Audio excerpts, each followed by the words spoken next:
Bom dia a todos. É um prazer estar aqui, dando seguimento ao nosso Summit Internacional, com a quarta mesa, que versará sobre controvérsias na cirurgia gastrointestinal oncológica. Gostaria de convidar, eu sou o Dr. Armando Porto Carreiro, chefe da cirurgia geral do Hospital Americas Medical City, no Rio de Janeiro, e gostaria de convidar para dar início aos nossos trabalhos a doutora Ana Paula Vitorino, coordenadora do Grupo de Tumores Gastrointestinal do Americas Oncologia no Rio de Janeiro, que vai falar sobre quimioterapia pré-operatória versus quimioterapia perioperatória para adenocarcinoma da junção esofágica. Muito obrigado, doutora Ana Paula. Olá, bom dia. Olá, bom dia. Obrigada, doutor Armando, pelo convite. Vou, então, falar de quimioterapia pré-operatória versus quimioterapia perioperatória para adenocarcinoma de junção esôfago-gástrica. Esses são meus potenciais conflitos de interesse. E como a gente sabe, quando a gente fala de junção esôfago-gástrica, a gente está falando de tumores de uma região que acaba sendo estudada quando a gente fala de câncer de esôfago e câncer gástrico. Mas a gente sabe também que dentro do perfil molecular, das características desses três tumores, né, diferentes, a gente tem uma diferença apreciável. E essa acaba sendo a nossa dúvida em relação ao melhor tratamento, né? Tratar como os tumores de junção esôfago-gástrica como tumores de estômago ou como tumores de esôfago, né? Um dos estudos que fundamenta o tratamento da quimioterapia pré-operatória associada à radioterapia é o estudo CROSS, né? O nosso principal é o estudo pivotal de tratamento de quimio-radioterapia para pacientes com tumores esôfago-gástricos, tá? De junção esôfago-gástrica, esofágicos de junção esôfago-gástrica. Nesse estudo, 75% dos pacientes eram adenocarcinoma, foram randomizados para receber cirurgia ou quimio-radioterapia pré-cirurgia. O objetivo principal foi sobrevida global, mas foi demonstrado uma taxa de resposta completa, patológica completa, muito alta em tumores, tanto epidermoides como adenocarcinoma. No caso dos tumores adenocarcinoma, que aqui é o que principalmente nos interessa, essa taxa de resposta patológica completa foi de 23%, com ressecção AR0 em 59% dos pacientes. O objetivo principal do estudo foi atendido com aumento da sobrevida global daqueles pacientes que fizeram quimio-radioterapia versus cirurgia isolada. E quando a gente olha no gráfico da direita, os pacientes com adenocarcinoma, né, a mediana de sobrevida desses pacientes foi de 43 meses e a sobrevida em 5 anos foi de 34%.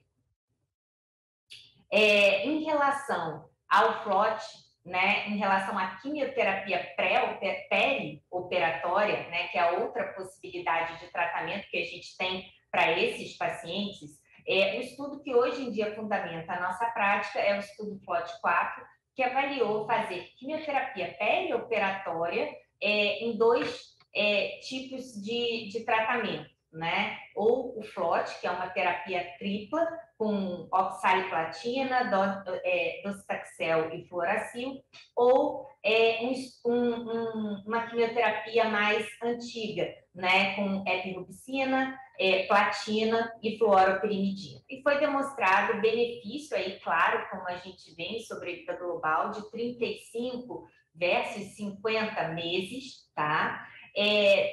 A ressecção AR0, nesse caso, em 78% dos casos. E quando a gente coloca lado a lado esses 2 estudos que fundamentam a nossa prática, tanto de tratamento perioperatório quanto pré-operatório, a gente olha aí uma sobrevida global em 5 anos em torno de 45%, né? 45% para FLOT, 43% para o CROSS, tá?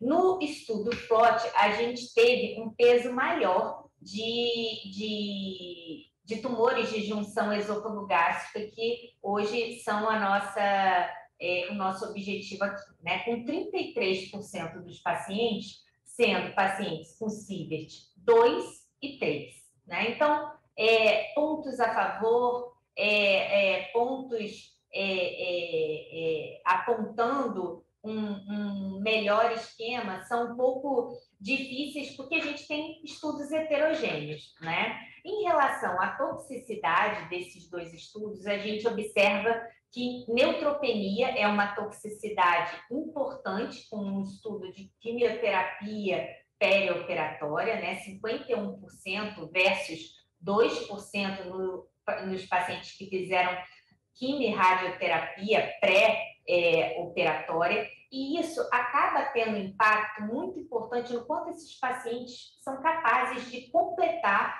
o esquema terapêutico, né? Por exemplo, no estudo CROSS, 95% dos pacientes completaram o que estava previsto de terapia para eles. No entanto, no estudo FLOT, apesar de 90% ter feito o tratamento pré-operatório, 46% apenas completaram o tratamento pós-operatório. E aí a gente pensa um pouco na importância que isso tem para resultados finais. E aí, depois de muito tempo, né, dos nossos questionamentos em relação químio neoadjuvante ou quimio-radioterapia, né, veio o estudo NeoAEGIS, que a gente tinha uma impressão de que iria responder essa grande questão, que avaliou o esquema do CROSS versus o esquema de tratamento perioperatório, mas foi um estudo que teve muita dificuldade. Uma delas é que, ao longo do tempo, a gente teve a mudança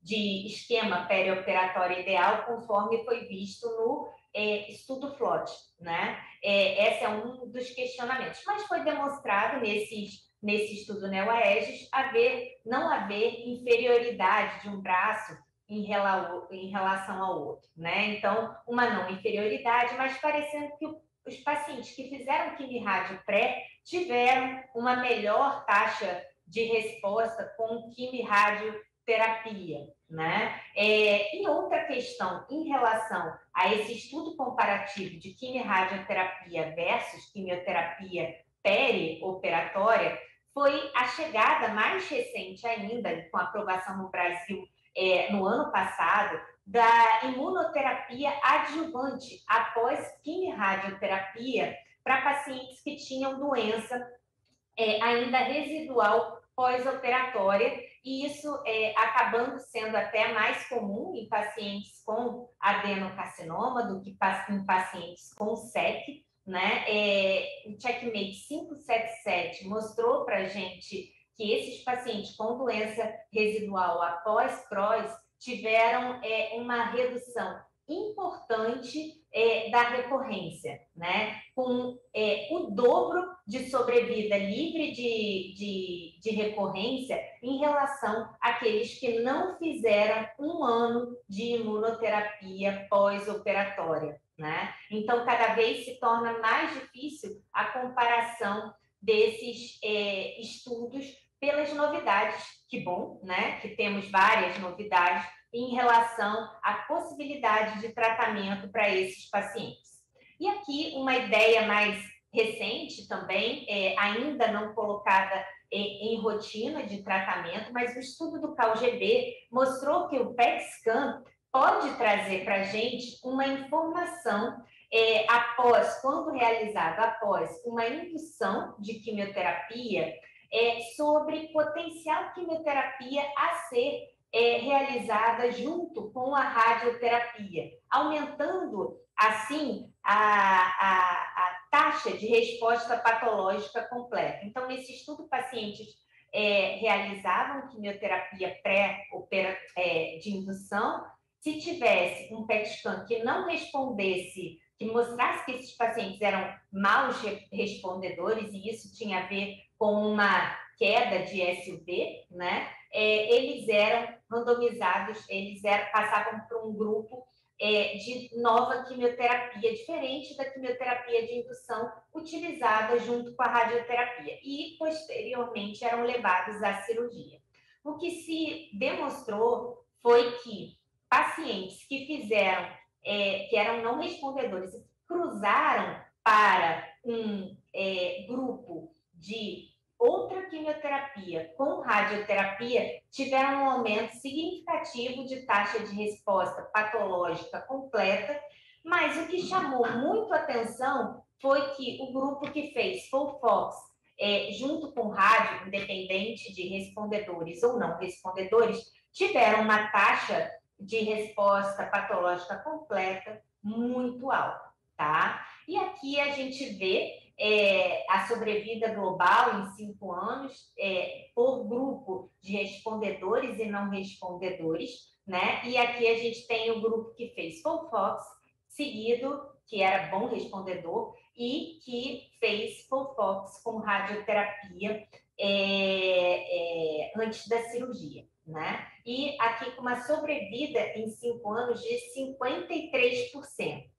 E aí, quando a gente equipara isso, de novo, aqueles nossos dados do FLOT e do CROSS, isso é um pouco maior do que o visto anteriormente, né? Em torno de 45%. Mas sempre é difícil comparar estudos lado a lado e não braços de um mesmo estudo. Mas hoje em dia é algo que a gente pensa muito em possibilidade, né?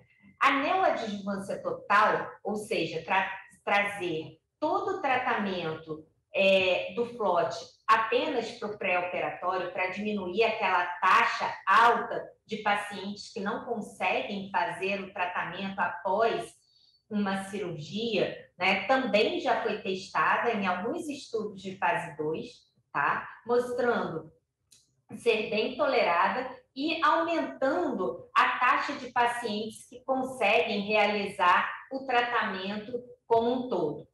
Ainda não se trata de uma realidade para todos os pacientes, mas hoje em dia altamente discutido em casos bem selecionados. Bom, para terminar, né, a gente tem, então, para esses pacientes de junção esôfago-gástrica, a possibilidade de quimio-radioterapia, e aí a gente sabe que, quando a gente vê a classificação de Sievert, isso fica muito mais voltado para os pacientes Sievert 1 e 2. Pela alta taxa de resposta, a possibilidade maior para a doença Buck, quando a gente precisa de alta taxa de resposta, tá? E caso de alguma contraindicação à FLOT. E hoje em dia, sempre que houver doença residual pós-quimio-radioterapia, associar a imunoterapia adjuvante com ganho de sobrevida livre de recorrência.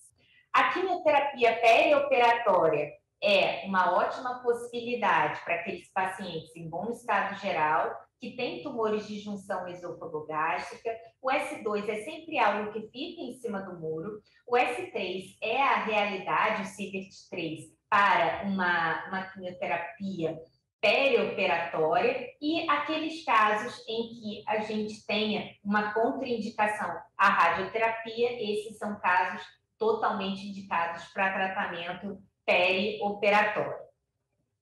Novas oportunidades que a gente tem aí pela frente.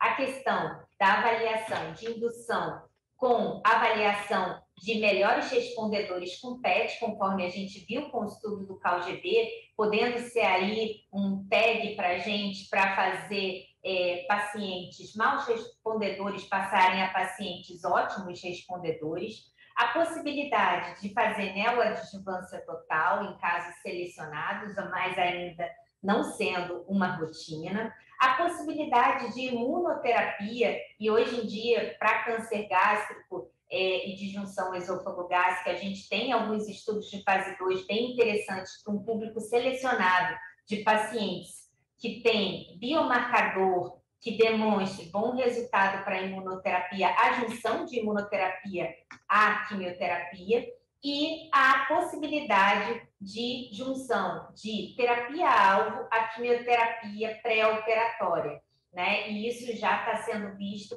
em estudos como o Petrarca, que adicionou terapia anti-HER2 ao FLOT para aqueles pacientes HER2 positivos, principalmente pensando que esses pacientes de junção são pacientes que têm uma expressão maior de HER2 do que os pacientes de estômago. Bom, pessoal, agradeço. Acho que consegui cumprir aí meu tempo. Obrigada. Bom, obrigado, doutora Ana Paula. Excelente apresentação. Agora eu queria convidar o doutor André Roncon, cirurgião do aparelho digestivo do Hospital Samaritano em Higienópolis, que vai conversar com a gente sobre o tema gastrectomia robótica. É o melhor caminho atualmente? Bom dia a todos. Eu agradeço ao Dr. Rogério Kuga e à comissão organizadora pelo gentil convite. Espero que todos estejam vendo a minha tela. Então, eu vou falar sobre a gastrectomia robótica e se realmente esse é o melhor caminho para o câncer gástrico. Nos últimos 150 anos, nós vimos uma grande evolução da cirurgia e nós tivemos alguns marcos significativos, como o surgimento da anestesia, a antisepsia, as melhores técnicas operatórias, equipamentos, o surgimento da terapia intensiva. E, mais recentemente, nós tivemos o advento da cirurgia minimamente invasiva, cujo objetivo é reduzir o trauma, reduzir a liberação de mediadores inflamatórios, permitindo, assim, uma recuperação mais rápida, menos dor e também um resultado estético melhor para o doente. Porém, a cirurgia minimamente invasiva ela trouxe algumas questões. Nós perdemos o tato, nós temos uma visão em 2 dimensões, nós temos restrição de movimentos, uma curva de aprendizado longa e árdua, e os 2 pilares que mais preocupam a todos é se isso é seguro para o paciente e se nós conseguimos obter a mesma radicalidade oncológica com a via laparoscópica que nós temos com a via convencional. Quando nós olhamos quando foi feita a primeira gastrectomia videoassistida, isso foi em 1991. E de lá para cá o método foi se popularizando, principalmente nos centros de referência, mas estudos sólidos e alto nível de evidência nós só tivemos mais recentemente. Então, o primeiro resultado de longo prazo de um estudo randomizado comparando gastrectomia laparoscópica com aberta, ele foi publicado em 2019. Então, nós vemos que realmente os dados são muito recentes. E, em paralelo a isso, como surgiu a cirurgia robótica. E hoje nós temos a dúvida se ela é de fato uma parte da evolução da cirurgia ou é um caminho que nós tomamos que, na verdade, é baseado em marketing e também em reserva de mercado. O histórico do robô ele surgiu na década de 90 com 2 iniciativas em paralelo. A primeira era poder fazer cirurgia à distância para fins militares e aeroespacial. Dessa iniciativa surgiu a Intuitive e o robô Da Vinci. E, em paralelo, uma empresa chamada Computer Motion, ela criou o robô Zeus, que era um telemanipulador que permitia que a câmera fosse controlada e acionada pelo cirurgião. A primeira gastrectomia robótica foi feita em 2002, e no ano seguinte, essas 2 empresas acabaram se fundindo.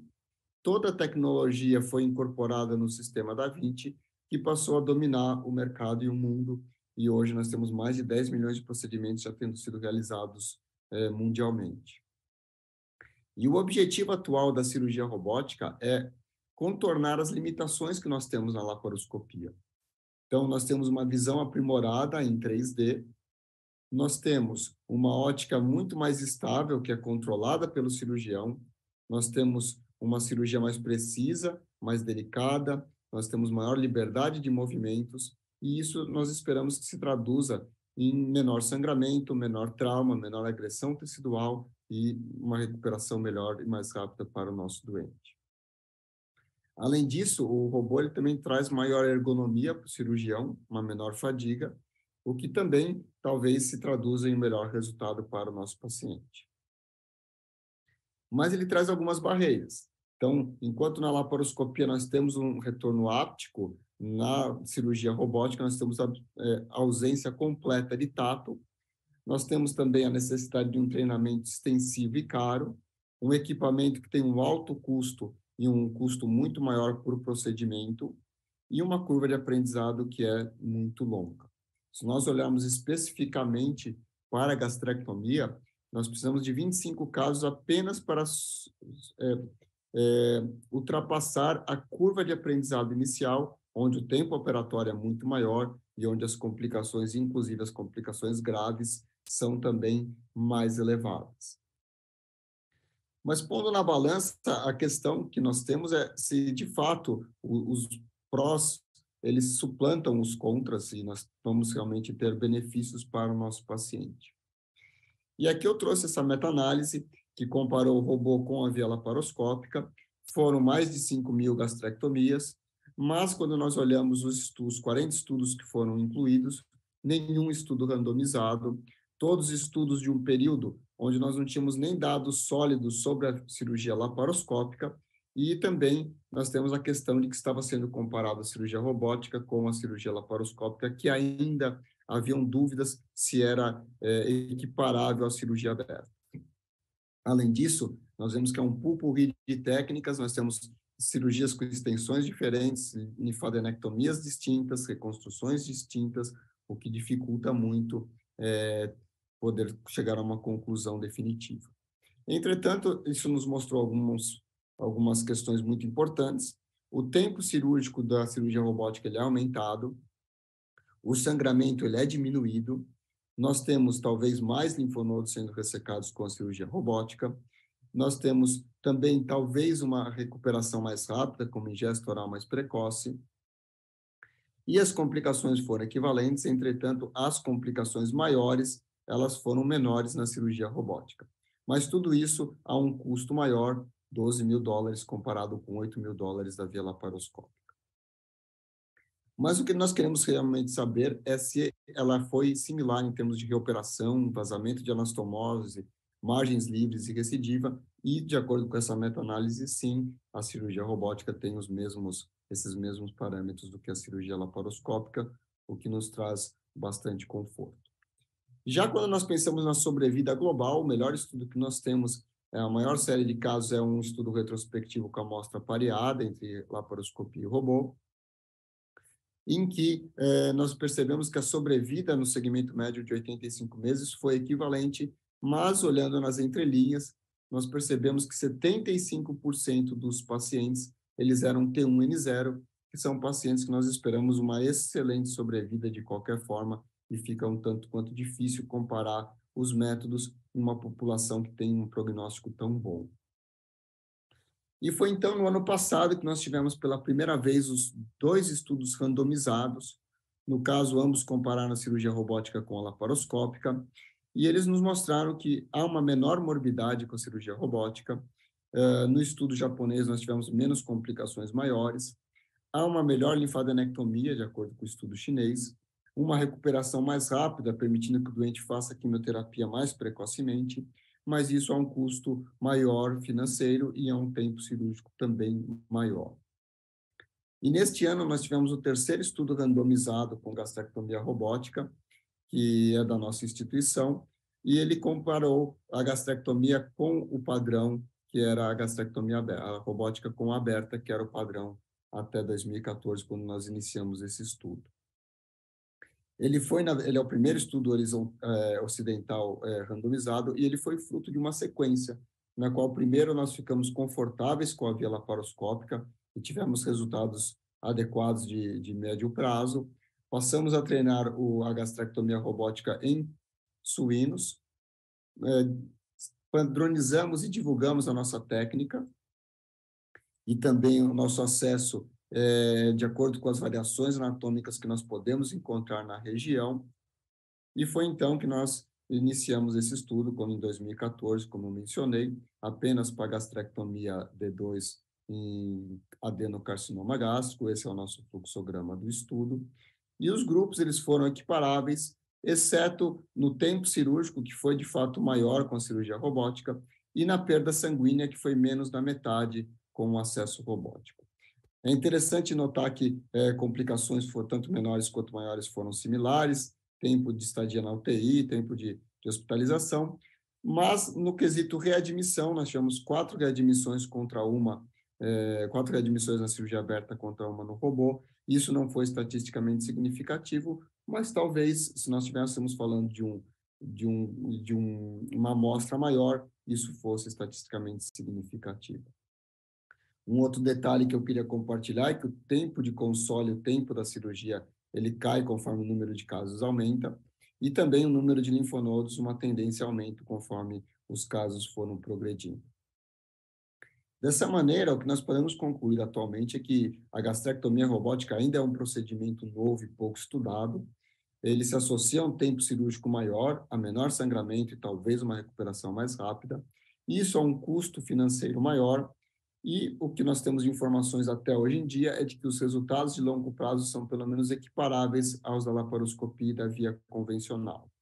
E eu gostaria de frisar que, possivelmente, a gastrectomia robótica ela é superior naqueles casos de maior dificuldade técnica para a via laparoscópica. Então, eu trouxe aqui 3 exemplos. Cirurgias na qual gastrectomia total, onde nós precisamos fazer uma anastomose alta, esôfago jejunal, especialmente se a opção for pela manual, o robô realmente facilita muito no local de difícil acesso, difícil resolução pela via laparoscópica. Pacientes obesos, onde é mais difícil identificar os linfonodos, separar a gordura, nós podemos utilizar o robô também com uma facilidade maior em relação à laparoscopia e adicionar fluorescência laser, permitindo identificar o linfonodo e separar da gordura. Então, também é uma vantagem. E naqueles casos de grandes massas tumorais que invadem outros órgãos, aqui eu trouxe o exemplo de um caso que invadiu o fígado, realmente são casos muito difíceis tecnicamente pela via laparoscópica, o cirurgião fica cansado, é difícil manter a qualidade durante tantas horas cirúrgicas, e a cirurgia robótica também, eu acredito que se sobressai nessa situação.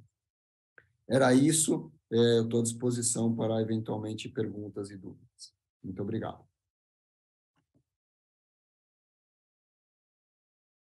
André, muito obrigado pela excelente apanhado a respeito de uma via de acesso tão moderna, né, para tratar um problema tão antigo, né? E eu queria aproveitar e convidar a doutora Daniela Pezzuti, que é a coordenadora do grupo de tumores gastrointestinal do Américas Oncologia São Paulo, vai falar para a gente sobre a adenocarcinoma de pâncreas ressecável, cirurgia ou neoadjuvância.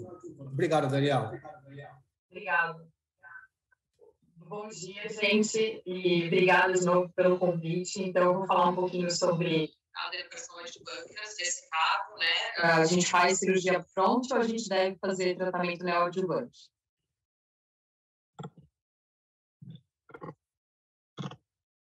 Então,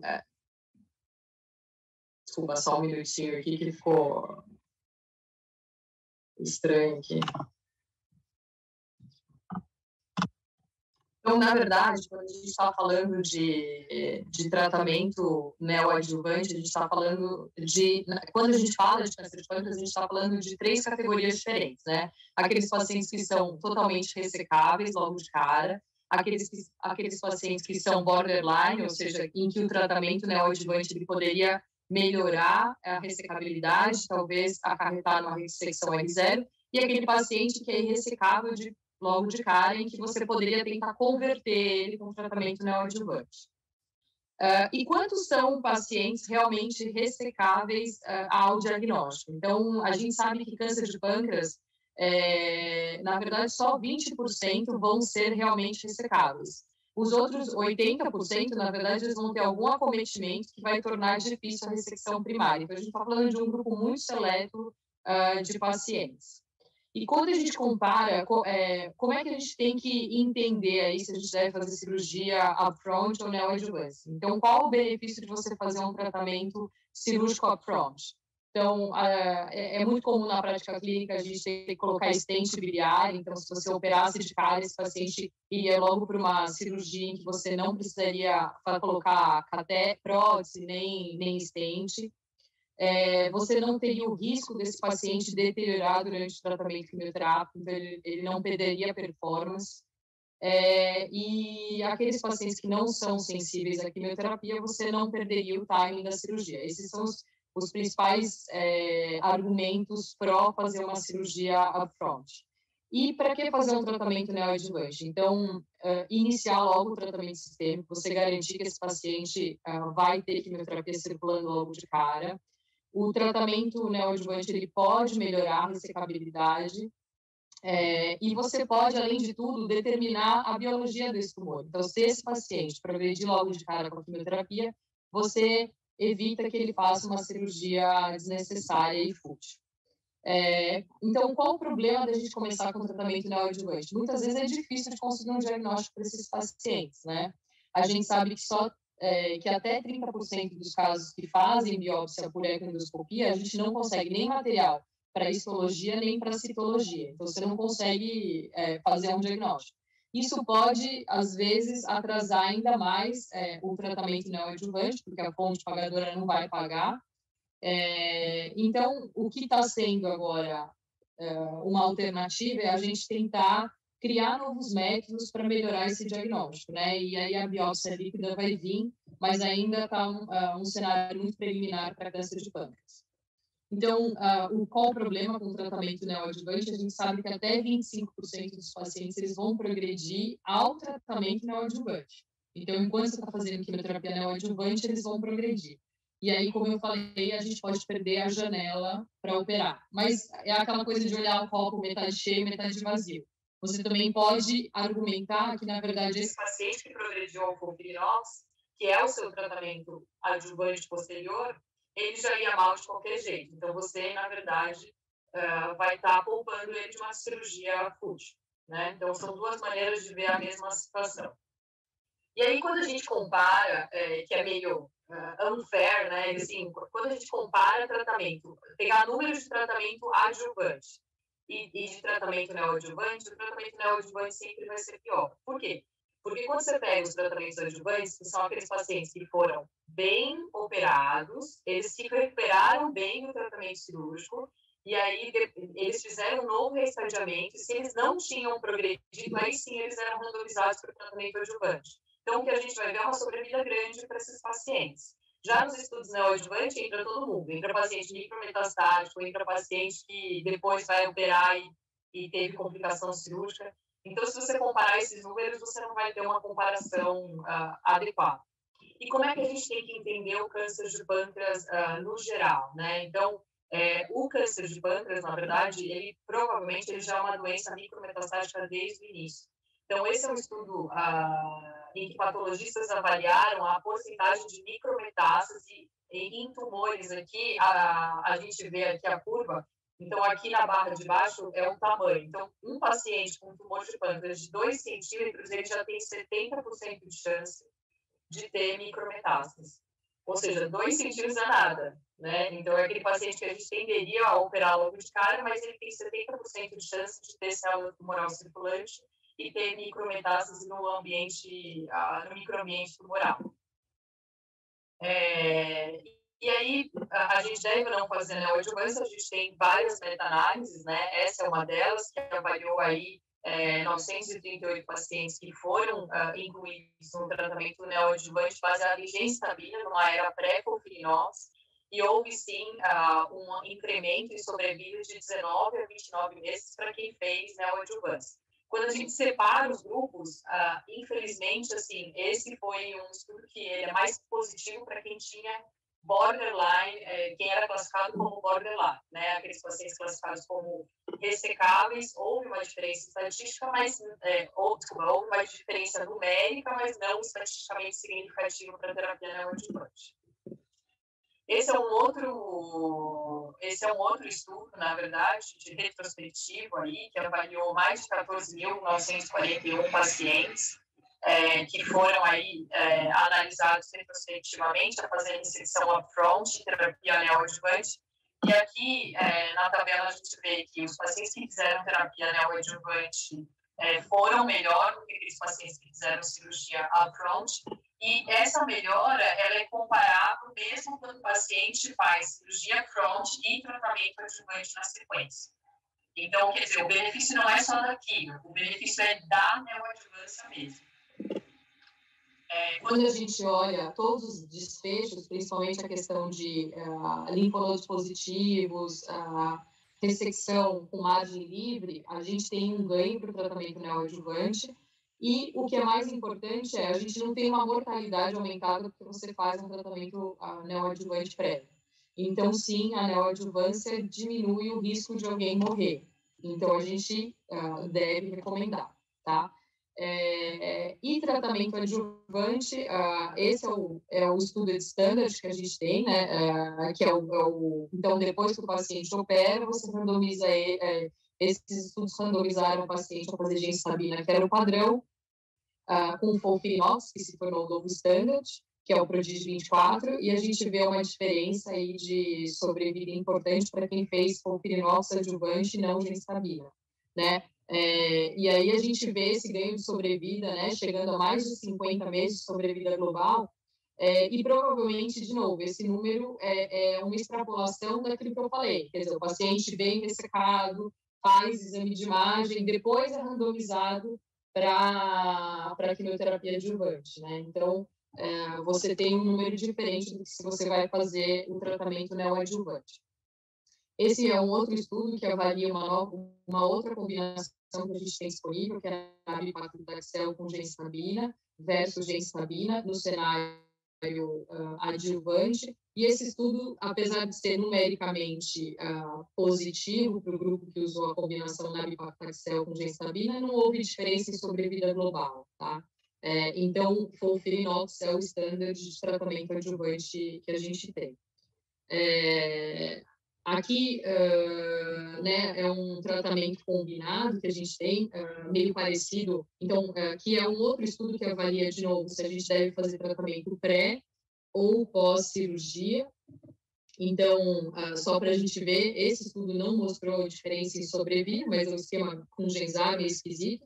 Mas a gente vê aí uma porcentagem de ressecção R0 muito mais significativa para aqueles pacientes que fizeram um tratamento com radioquimioterapia perioperatória, com um discreto aumento de sobrevida aqui, mas que não foi estatisticamente significativo, tá? Esse é um outro estudo que avaliou aí qual que é o melhor esquema para ser feito neoadjuvante, se era FOLFIRINOX ou gemcitabina e paclitaxel, pré-cirurgia. A gente vê que não houve diferença entre os dois esquemas, mas a sobrevida global foi equivalente, tá? Mas nenhum desses esquemas, na verdade, nesse estudo, o endpoint tinha que ser overall survival maior que 58% em 2 anos, e nenhum dos braços conseguiu atingir isso. E radioterapia, aqui é um estudo para avaliar a radioterapia adjuvante aí para pacientes com tumores borderline dessecável, e a gente tem vários aí, né? Não existe diferença em sobrevida global para quem faz radioterapia pré-operatória. Então, a gente deve usar isso em casos bem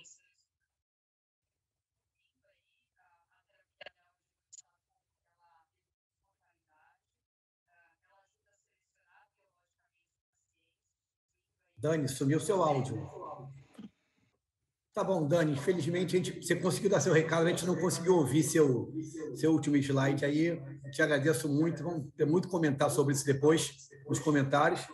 Em seguida, eu queria convidar o Dr. Tiago Ichichi, que é cirurgião do aparelho digestivo do Hospital Samaritano de Higienópolis, vai falar sobre um tema muito interessante para a gente, que é a cirurgia robótica do reto. Quando e por quê? Tiago, seja bem-vindo.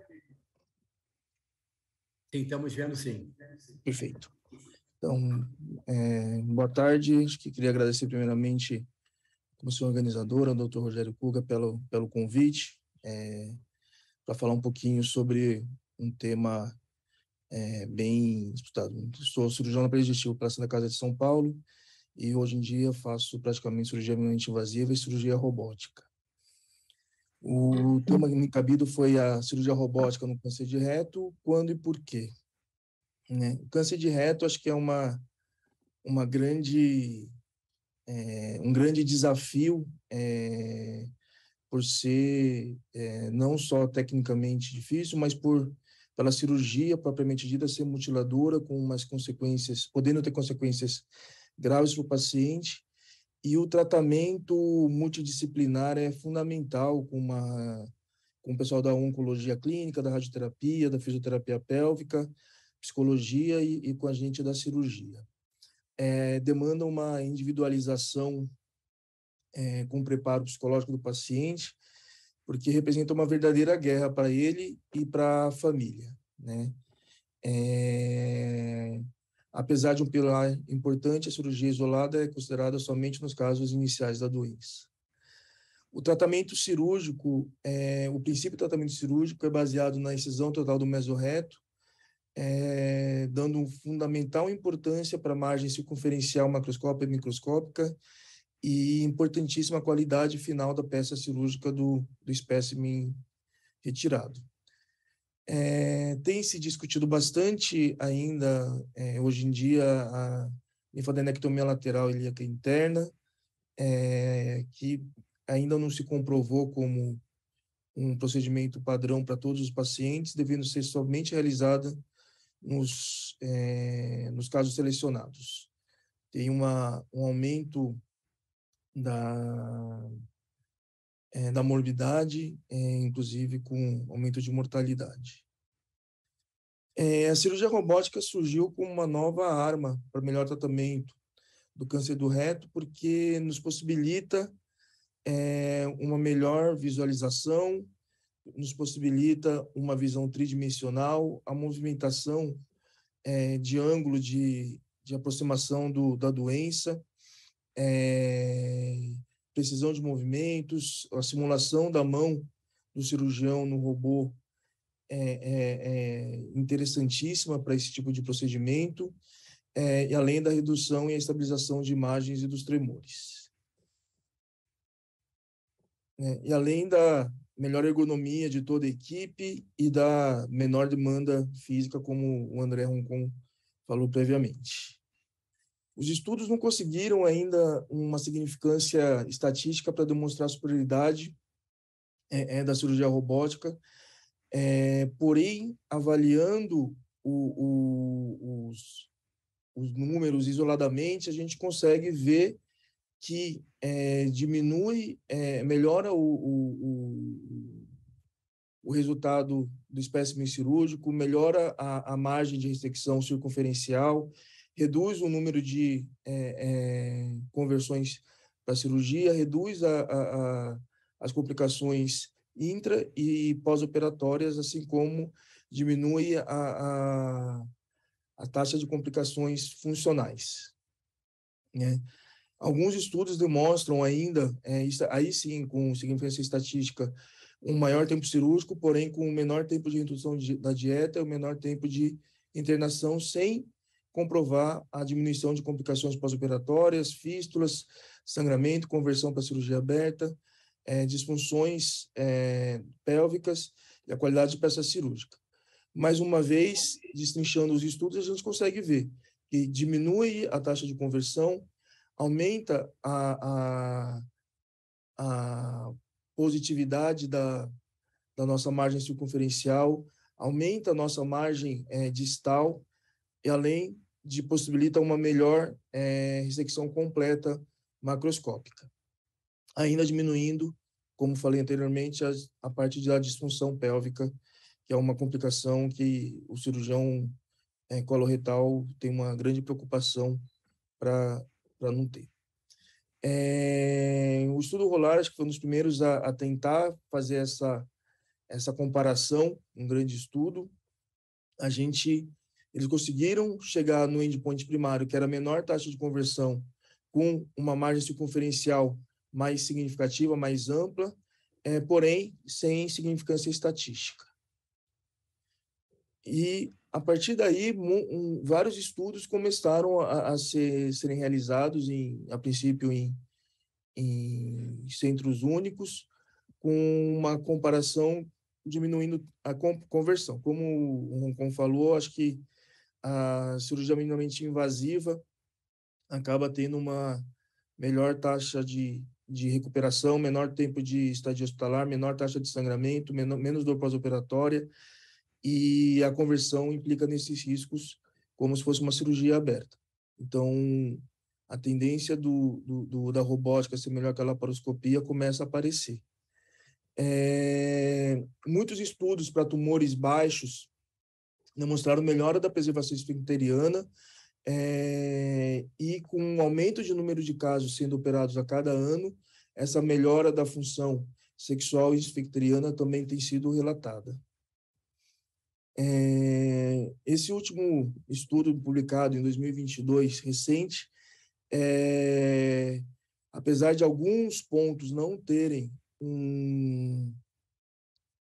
uma significância estatística, conseguiu demonstrar margem circunferencial comprometida menor margem de circunferencial comprometida, menos complicações pós-operatórias, ressecção macroscópica com uma maior taxa de sucesso, menor tempo de internação, menor taxa de conversão, menos perda sanguínea, com menos taxa de complicações intraoperatórias. Então, os estudos vêm mostrando que a gente consegue fazer uma cirurgia pelo menos tão boa quanto, porém com o avanço da técnica, com o avanço da tecnologia, com o maior treinamento dos cirurgiões, a gente tem melhorado a disfunção pélvica, a disfunção urinária e a disfunção sexual. E a grande crítica seria, então, o custo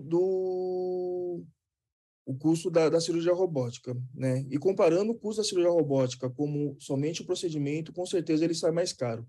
Mas vendo a cirurgia com benefícios no longo prazo, provavelmente esses custos vão se diluir no longo do tempo e a gente vai ter o real benefício. Então, a gente podendo ter uma tecnologia que nos garante uma melhor vascularização do tecido, a gente conseguindo definir melhor ponto de secção da alça intestinal para anastomose, a gente diminui assim nossa taxa de complicação. Apesar de faltarem grandes estudos com impacto relevante, os estudos têm demonstrado melhor os resultados da cirurgia robótica no câncer comparado com a laparoscopia convencional e muito melhor do que a cirurgia aberta. Então, hoje em dia, a gente tem de evidências que a cirurgia no reto ultra baixo e no obeso tem sim benefício, mas o futuro da cirurgia do câncer do reto tende a ser via robótica quando disponível, e principalmente com uma equipe capacitada e qualificada para o procedimento. A tendência da maior parte dos estudos é de benefício da cirurgia robótica versus a laparoscopia convencional, com menor taxa de conversão comprovada, tendência a menor tempo de recuperação e menor taxa de complicação. Acho que a tecnologia veio para ficar, deve ser cada vez mais presente, somente com a apresentação de novas plataformas. Muito obrigado e espero ter cumprido o tempo. Obrigado, Tiago. Excelente. Eu queria aproveitar para convidar todos os apresentadores para nossa discussão agora e abrir para quem está nos assistindo para encaminhar perguntas. Nós temos um tempo de discussão ainda.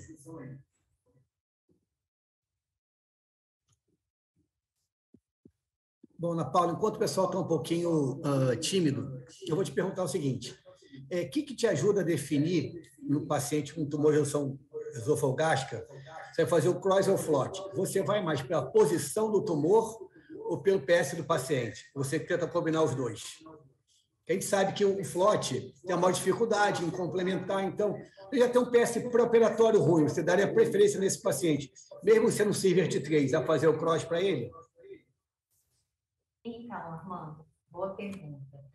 Na verdade, PS é algo, performance status, né, comorbidade, todas essas informações sobre o paciente são essenciais no início, né, inclusive com uma importância muito grande e, às vezes, pouco lembrada pela gente da importância da equipe multidisciplinar, de ter o pessoal da parte nutricional junto, fisioterapia, trabalhando e preparando esse paciente, visto que a gente está pensando nesse paciente ir para a cirurgia depois, né? É muito ruim sempre que a gente tem um paciente com performance status ruim, né?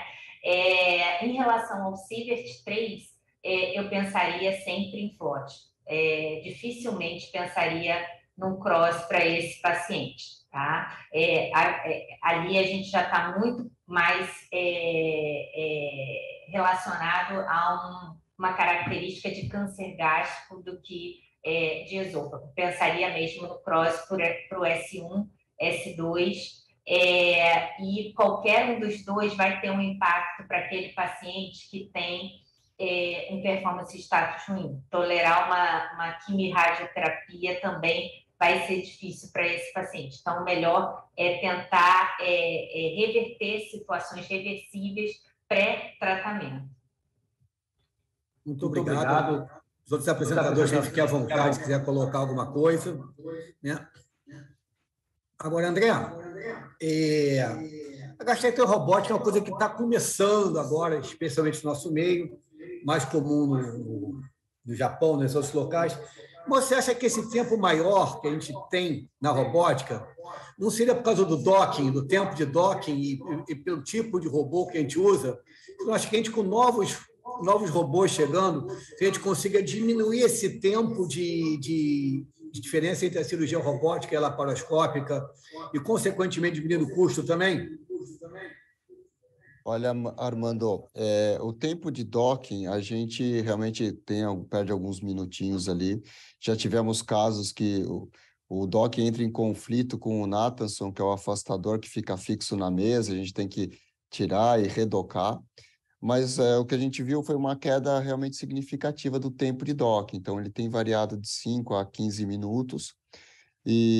Mas o tempo cirúrgico em si ele é maior porque nós não temos tato. Então, a gente precisa ir passo a passo, precisa ser uma cirurgia mais cadenciada, um movimento mais grosseiro pode arrebentar alguma coisa e ter uma complicação grave.